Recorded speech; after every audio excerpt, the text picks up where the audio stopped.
I didn't learn about Hannukah from the Israeli guy I dated for 6 years. I learned about it because I was together with an Israeli guy, and there is a difference there. I was hungry for knowing more about his culture, given but not practiced religion, and everything that involved Israel and Judaism at large.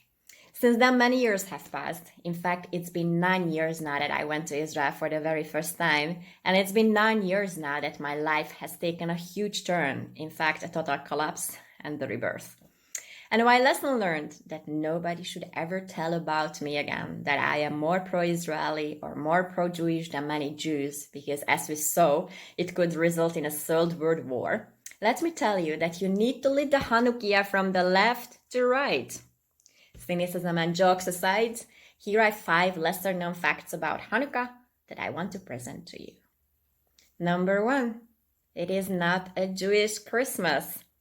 I love the goy shaming that's going around on the internet. Jewish folks are sharing, memes on how non-Jews compare Hanukkah to Christmas. And I mean, is it really only the non-Jews' fault that this is happening? If you're in America, you made Hanukkah about presents and decoration and all that shiny things. And also, as Jews were trying to assimilate and Americanize themselves more and more, American Jews began the tradition of giving material gifts for Hanukkah. So please don't be too harsh on non-Jews when they compare Hannukah to Christmas. Number 2, Jesus celebrated Hannukah. I love how I'm always saying that nobody's ever gonna have a Jesus-related conversation with me, and now here I am telling you that Jesus celebrated Hannukah. Evidence of his having celebrated Hannukah is found in John 10:22-24, which refers to Jesus attending the festival of dedication in Jerusalem. After all, he was brought up as a Jew.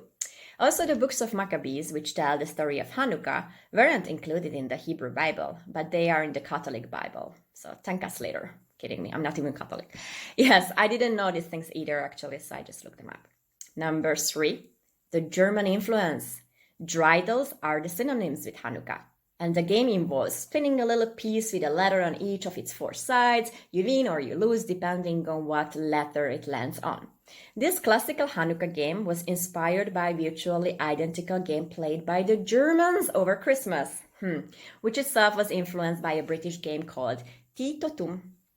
So how do we relate to this information now? I mean, I know so many people who are still boycotting German brands because of the horrors of the Second World War. So how do we approach the dreidel now? But fun facts, apparently, the most simultaneous dreidel spinning is marked for at least 10 seconds, and the most valuable dreidel costs $14,000. Who's got that? Number 3, the menorah is actually a Hannukah. Okay, not to be a smart guy again, and whoever does not get the cynicism here certainly needs to know me better. But a menorah is actually a Hannukah, and an actual menorah has 7 placeholders, all at the same height, while the Hannukah has 9, with 1 at a different height. Also, the Hannukah candles are added to the right, from the right to the left, and they are lit from left to right. You're welcome. Number 4, 17.5 million donuts are eaten in Israel during Hannukah. During Hannukah. Seriously, guys. Obviously, it's one of the other reasons why I need to move to Israel already. Number 5, Hannukah is celebrated at the White House. Well, I'm still shocked by how the White House held its official Hannukah party the other day. I mean, what a slap at the face of everyone who is stuck at home, lost their jobs, lost their loved ones, and cannot spend Hannukah with their close families. With all honesty, I didn't particularly appreciate seeing the pictures now, and regardless of political affiliation, pro or contra mask, being a COVID denier or not, this event was everything but cool or morally kosher. Sorry. Now let's go back in time. It was Jimmy Carter, who took official notice of the holiday of Hannukah in 1979. And each president since then has recognized Hannukah with a special Hannukah lighting ceremony. The Secretary of the Interior, under Carter, actually initially refused this menorah or Hannukah lighting, citing First Amendment rights, according to the Washington Post back then. But one of the state advisors actually argued that on the same merit, the Christmas tree should not be permitted as well. So eventually they allowed both. Interesting story here is how the complete opposite happened in Belgium in 2012, when due to the complaints of our Muslim fellows, the mayor of Brussels forbid the annual Christmas tree at the main square, not to make the people of Islam feel bad. The only thing is that actually there are no Muslim holidays during Christmas and Hanukkah, so until today I'm thinking how the Christmas tree was discriminatory towards them. Never mind. Anyway, Christmas celebrations at the White House started already in the 1800s, but Hanukkah wasn't acknowledged until much later.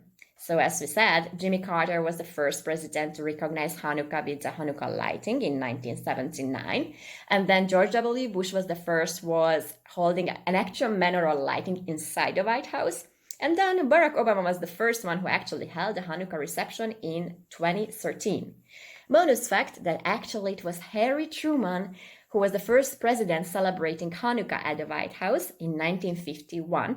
How and why? Because he accepted a Hannukah as a present from David Ben-Gurion, the former Prime Minister of Israel. I hope you learned something here today, and if not, I hope at least you smiled once. If either of these options actually happened, share this video further. Hannukah Samach.